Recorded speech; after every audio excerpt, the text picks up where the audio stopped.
Parabéns pela vitória, uma grande atuação. Exaltar também o jogo, que a gente viu pouco jogador caindo, questão de cera. Foi um jogo que a bola rolou muito. Primeiro eu queria te perguntar, que nota você dá para esse time hoje, Jardim? Que nota você daria para esse time hoje, pela atuação de hoje? E também perguntar o que aconteceu com o Paquetá? É algo que preocupa você? Obrigado.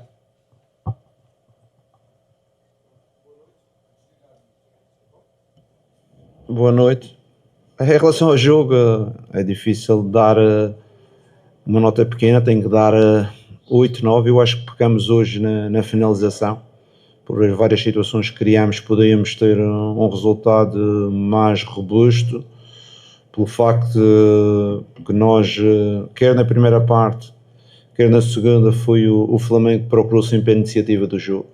Procurar as nossas dinâmicas, procurar criar situações de gol, pressionar o adversário e acabamos por ser um pouco penalizados pela ineficácia de algumas situações e não esperar por o segundo gol já um pedacinho tarde. Podíamos ter metade do jogo muito mais cedo, mas foi assim. Acho que a vitória é extremamente justificada porque fomos a melhor equipa no terreno. Em relação ao Paquetá, pronto, ele não saiu do jogo, ele aguentou até o fim do jogo, tem ali uma pequena dor na parte exterior da perna direita, vamos ver o que é. Parece que não é nada de alarmante, mas com certeza que vamos ver o que é. Boa noite, Leonardo aqui, Natália Brasil, Rádio Roquete. Queria perguntar para você, parabéns pela vitória em primeiro lugar, mas o Flamengo na quarta-feira tem aí o primeiro compromisso pela Copa do Brasil e queria entender, dentro da tua programação com esse time, como você pretende chegar na disputa dessa competição, se existe aí um ranking de prioridade entre as competições. Então, queria te ouvir um pouquinho sobre isso.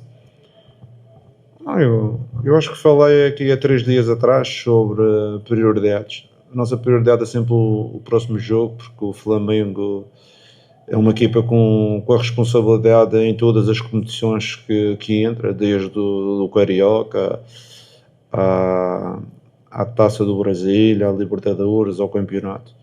E com certeza que podemos trocar alguns jogadores, como temos feito até aqui, mas a responsabilidade máxima e uma postura máxima de forma a procurarmos dar o primeiro passo na qualificação contra uma equipa do Vitória, que é uma equipa intensa, que eu tive a preocupação de já vê-los contra o Corinthians, é uma equipa intensa, uma equipa de duelos, e nós temos que ser competentes de forma a conseguir um bom resultado em casa.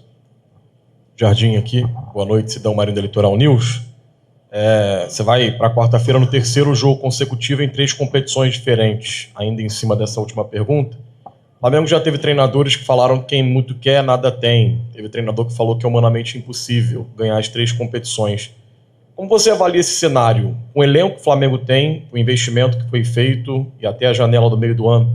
Para você, é possível conquistar as 3 competições? É um feito que nenhuma equipe no futebol brasileiro já conseguiu. Seria um feito inédito caso a sua equipe conquiste. Na sua visão, o Flamengo, pelo que vem jogando, pelo elenco que tem a capacidade de ser campeão de Copa do Brasil, Copa Libertadores Brasileiro numa mesma temporada? Obrigado. Não, assim, isso é uma pergunta que nem eu, nem ninguém consegue responder. Mas o que eu posso dizer é nós jogarmos com responsabilidade, nós queremos ser competitivos em todas as provas, não deixar nenhuma prova de lado, porque não é agora que neste momento que se decide, não vai se decidir o Campeonato Brasileiro, não se vai decidir a Copa, mas é importante nós estarmos presentes para no segundo semestre termos essa possibilidade de disputar. Quando eu falo de nós continuarmos nas provas inteiros, porque com alterações em termos de equipe e com a rotação do elenco, permitir que na segunda fase a gente consiga estar inteiros nas 3 provas. Isso que é o primeiro objetivo. Depois, ganhar 3 provas, como você disse na história, nunca ninguém ganhou, por isso a dificuldade que isso existe. E nós temos que ver uma coisa, antes do ganhar tem que haver o processo. Nós acreditamos no processo para que o processo depois dê em vitórias. Por isso a nossa ideia é, neste momento, estarmos dentro desse processo, que é qualificar a equipa para a próxima etapa da Taça do Brasil. Boa noite, Jardim, Bruno Castanha, canal Zona Rubro Negra. Eu concordo com o Thiago que ele falou de um grande jogo hoje disputado, né? O Bahia gosta muito de ter a bola também, assim como o Flamengo. O Flamengo hoje concentrando muito o jogo por dentro, pelo corredor central, até porque o Bahia joga com a linha de 4-1-4-1, mas virando para um 4-5-1.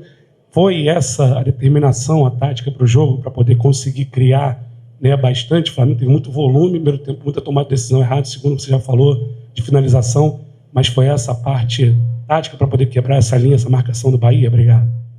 Nós conhecemos bem o Bahia. O ano passado teve a felicidade de jogar 2 vezes contra o Bahia, com o mesmo treinador. É uma equipa que gosta de ter a bola, e quem gosta de ter a bola temos que os pressionar, que é para eles ter algumas dificuldades. Foi isso que fizemos em termos defensivos.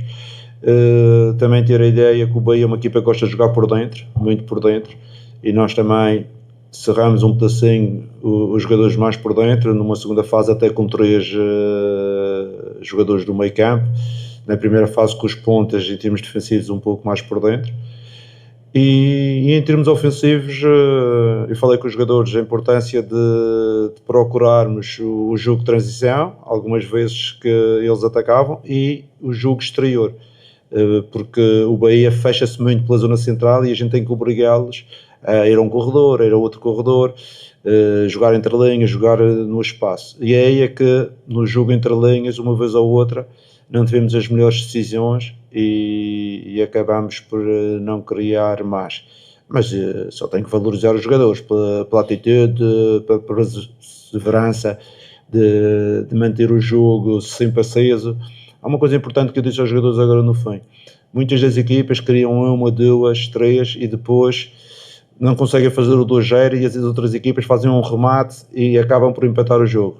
E eu disse, a gente teve a personalidade de conseguir 1, 2, 3, 4, 5 até matar o jogo. Depois de matar o jogo, gerimos um pouco mais a bola, baixamos um pedacinho mais a linha e conseguimos gerir o jogo de outra forma. Jardim, boa noite. Canal do Mauro Santana. Talvez de todos os setores, aquele que você tem mais promovido uma alternância tem sido a lateral direita, um revezamento entre o Royal e o Varela. Hoje jogou o Varela. Esse revezamento é mais fruto de opção tática ou uma necessidade física ou ainda uma avaliação mais aprofundada de quem se encaixaria melhor no seu modelo de jogo? Neste momento a direita está entregue a 2 jogadores. Vocês sabem que o Varela é um jogador internacional, é um jogador que vai ter uma carga de jogos muito grandes. O Royal é um jogador que também é competente, diferentes características um do outro, e com certeza que a minha ideia é ir usando os dois sem matar o Varela, e tendo sempre o Royal disponível para quando for necessário. Eu falei isto anteriormente, um treinador, quando acredita nos jogadores, não pode deixar um jogador sem jogar durante um mês e depois, quando chamá-lo, ele não está em condições de o fazer. Por isso, de 3 em 3 jogos, de 4 em 4 jogos, tem que haver sempre uma rotação para que os jogadores que ficam de fora consigam se apresentar no seu melhor nível também. Jardim, Raíza Simplício, boa noite. A gente viu que o Saul retornou há pouco, né, e entrou em campo. Logo no primeiro toque, ele deu uma assistência, uma bonita assistência para o Lucas Paquetá. Pareceu ali uma jogada ensaiada, foi uma jogada ensaiada, e eu queria que você falasse sobre a situação dele, porque ele disse que está passando por um problema, o filho dele está internado, e ele quis entrar em campo hoje, ele quis jogar hoje, está com o time hoje. Então, eu queria que vocês chegaram a conversar, enfim, sobre isso. Como é que vocês estão gerindo isso? Eu tenho a felicidade que eu converso todos os dias com os meus jogadores, com quase todos, e com o seu não saímos também é igual aos outros.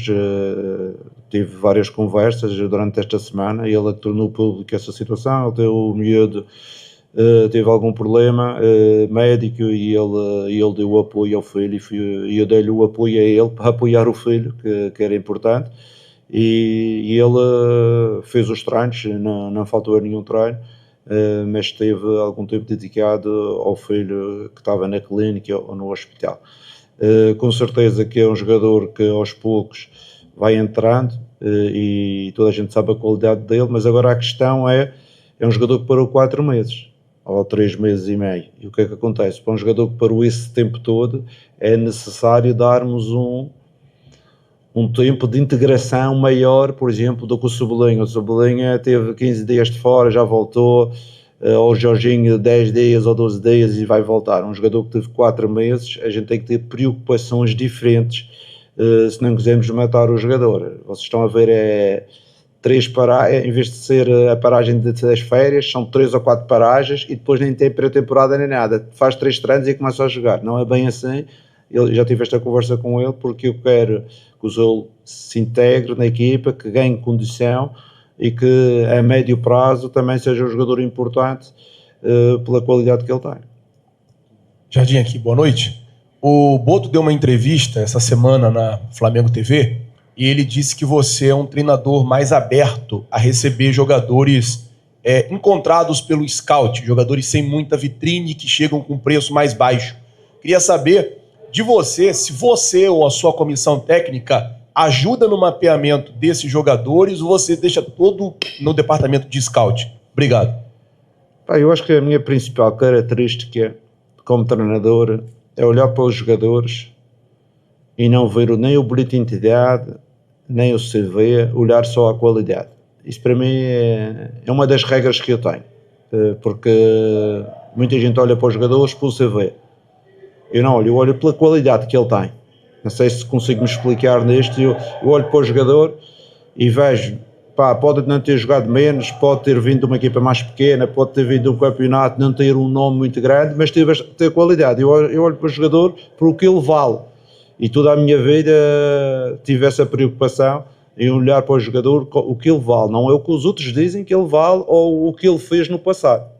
O que ele fez no passado pode ser importante, mas é importante ele fazer no presente. Isso é sempre a minha ideia. E isso permite-me que alguns jogadores que eu tenho apanhado durante a minha vida desportiva, eu consiga colocá-los a jogar, menos mediáticos, e depois que eles apareçam a um bom nível. Já aconteceu aqui no Brasil, no ano anterior, já aconteceu no Sporting, já aconteceu no Mónaco, já aconteceu no Olympiacos, já aconteceu em vários clubes que eu trabalhei. E muitos deles vocês não conhecem. E tenho aqui, por exemplo, um jogador que é o Manolas, que era um central da seleção grega. Eu recebi, ele era menino de uma equipa pequenina e começou a aparecer connosco e depois foi vendido para a Itália e fez o percurso em Itália que toda a gente que vocês sabem, quer no Nápoles, quer no Roma. Por isso, para mim, olhar para o jogador sem nome e sem nada aglutinado a CV ou essas coisas todas, é ver o jogador pela qualidade que ele realmente tem. Mister, aqui na frente, parabéns pela vitória, sou Bruno Vilafranca da TV A Crítica.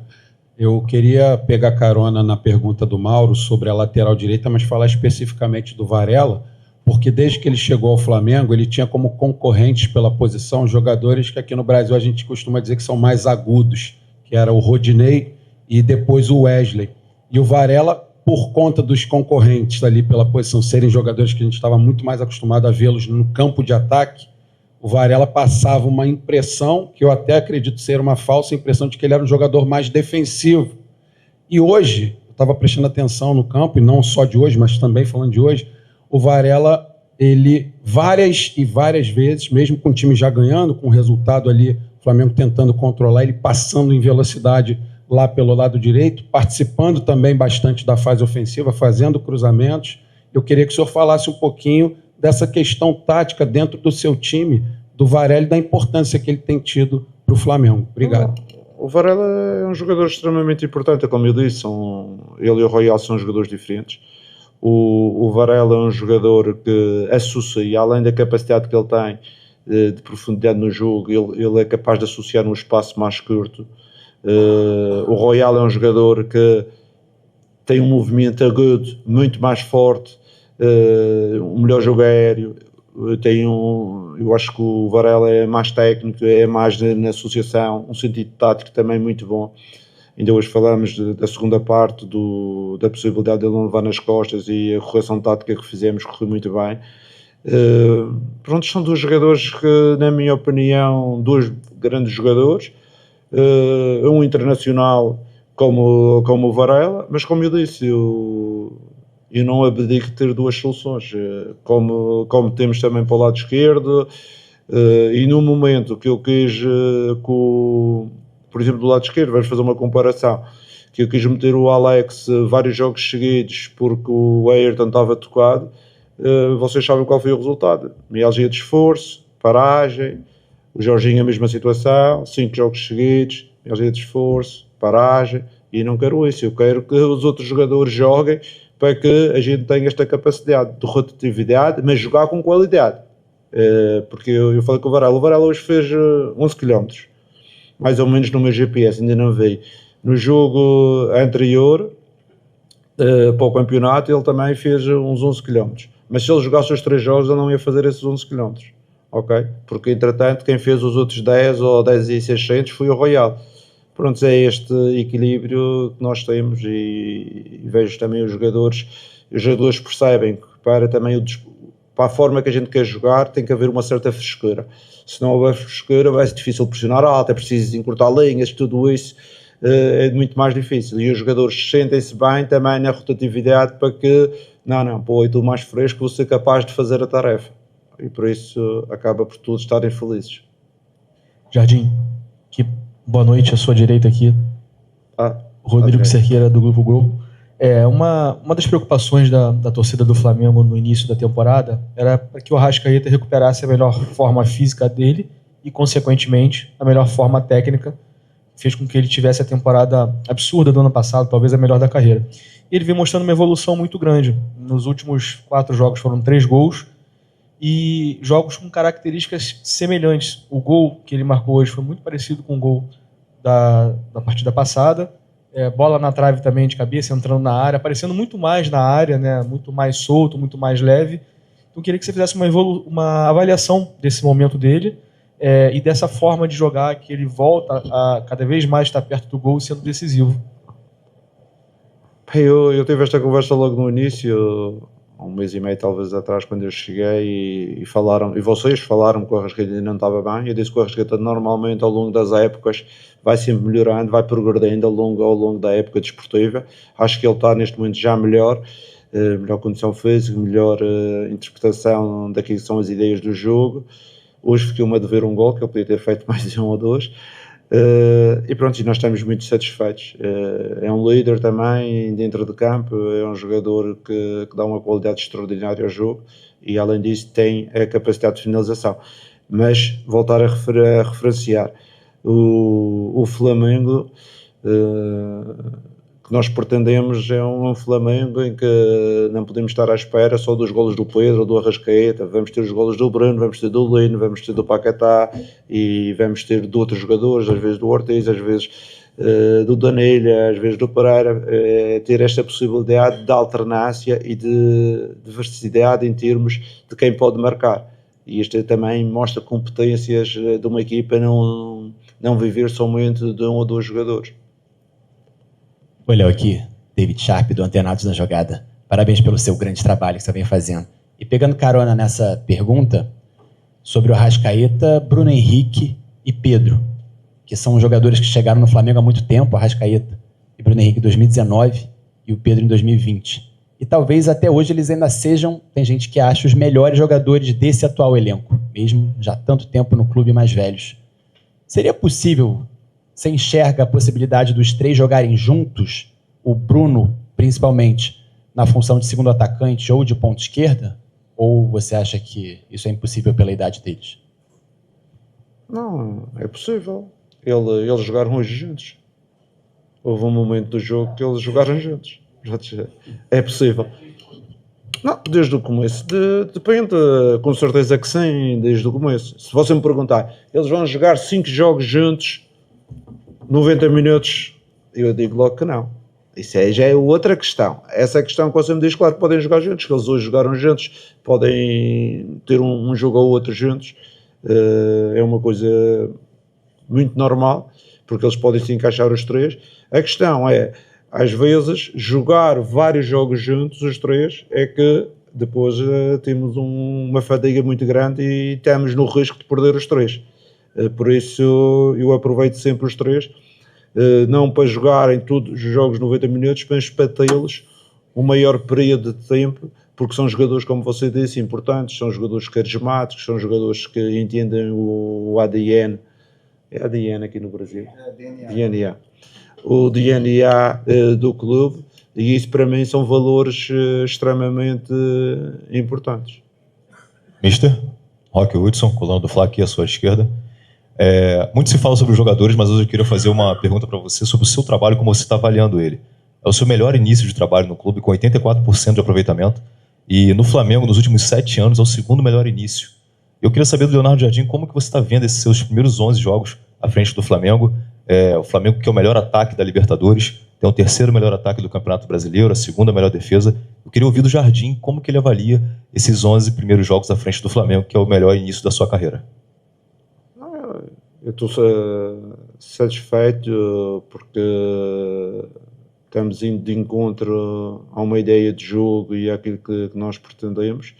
Claro que as vitórias também criam energias e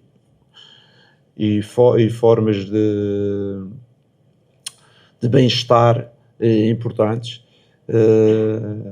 Claro que estou feliz, o treinador fica feliz quando ganha e é feliz, mas estamos iniciando somente um processo.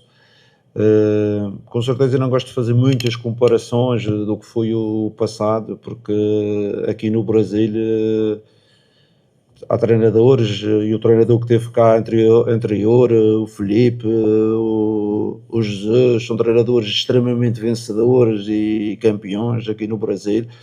Por isso eu não gosto de fazer comparações, porque eu inicialmente estou iniciando um projeto, venho de um ano no Cruzeiro e estou aqui há 1 mês e meio. Mas o futebol é assim, com certeza se fizermos comparações na Ásia ou na Europa, em relação à minha pessoa já serão diferentes, não é? Mas aqui no Brasil é só o início de um projeto. Mas fico satisfeito por as coisas estarem a começar de forma positiva. Jardim, Vitor Nicolau da Flamengo TV, parabéns pela vitória, pela sequência. Hoje o Flamengo enfrentou o Bahia, que tem só uma competição para disputar, não tem competição continental, e com isso consegue ser o time mais intenso. De acordo com os dados, é o time que mais faz interceptação, roubadas de bola, duelo defensivo por minuto da posse de bola do time adversário. O teu time titular hoje começou 50% descansado e 50% da sequência. Até que ponto esse rodízio que você tem feito ajuda para jogos de enfrentamento físico e de duelos como o de hoje? Até que ponto isso é o que está garantindo que você consiga dominar o primeiro tempo como dominou contra um time que tem sido tão intenso? Com certeza que nós fizemos uma análise ao jogo do Bahia em termos estratégicos, mas não fizemos análise em termos de disponibilidade física. Sabíamos que o Bahia é uma equipa que em termos de duelos é extremamente forte, sabemos que teve uma semana em aberto, descansou 2 dias de folga e preparou-se para o nosso jogo sem grandes problemas, mas o Bahia não tem nada a ver com isso. Nós é que temos que organizar a nossa equipa para ser também competente, e por isso a importância de ter 5 ou 6 jogadores frescos em relação ao último jogo, com certeza que é decisivo.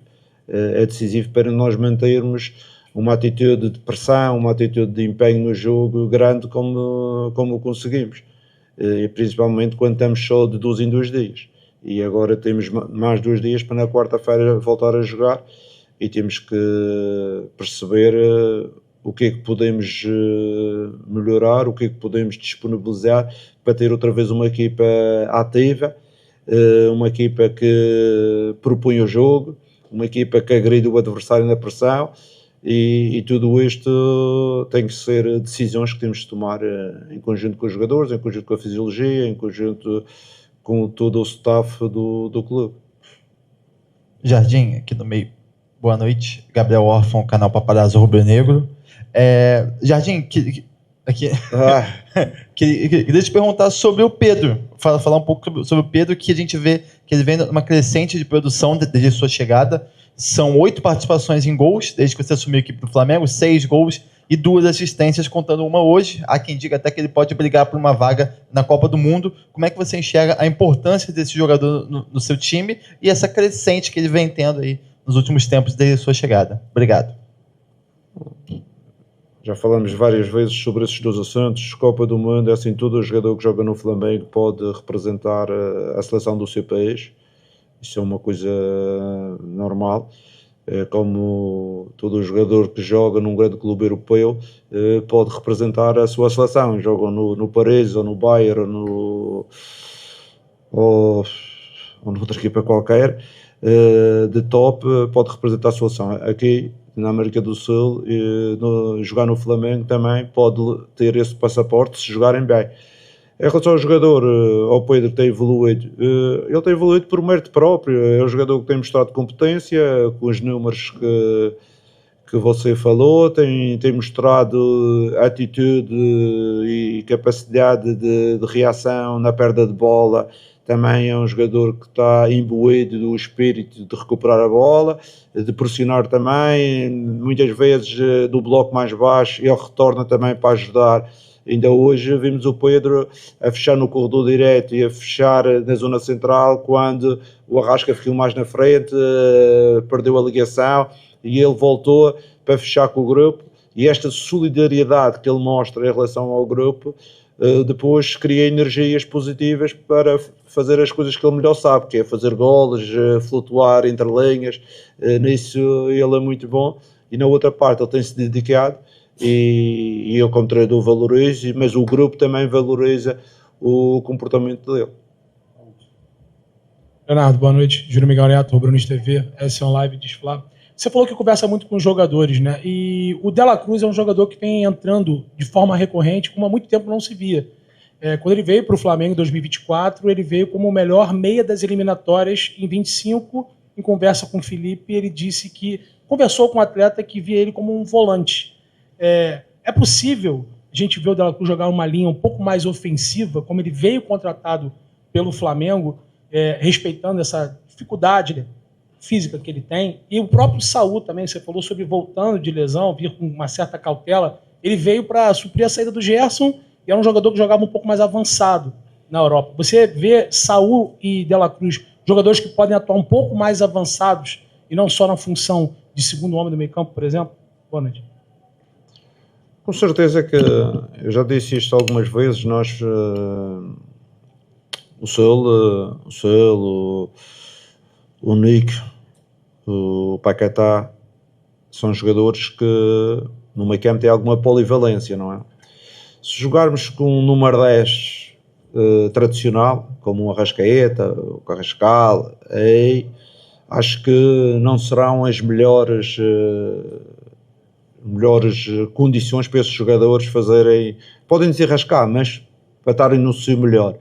Mas são, por exemplo, num meio campo a 3, onde vais ter um volante mais fixo e depois dois meias ou dois segundos volantes, como acabamos o jogo hoje, como jogamos contra o Cusco, qualquer um deles pode jogar. São jogadores que sabem o jogo, interpretam bem as ações. Ainda hoje, se vocês verificarem, a gente estava com um problema ali entre Alex e Bruno, estava a aparecer sempre um meia nas costas deles dois a penetrar na nossa linha, e eu só disse a ele: vai jogar por dentro, vais fechar ali entre o Bruno e o Alex. Pronto, e isso, a situação já acabou, porque são jogadores que têm uma experiência internacional grande e que percebem o jogo. E o Nick é um jogador que pode jogar segundo volante, primeiro volante, ou um terceiro elemento no meio campo a 3. Obrigado, Jardim. Obrigado a vocês.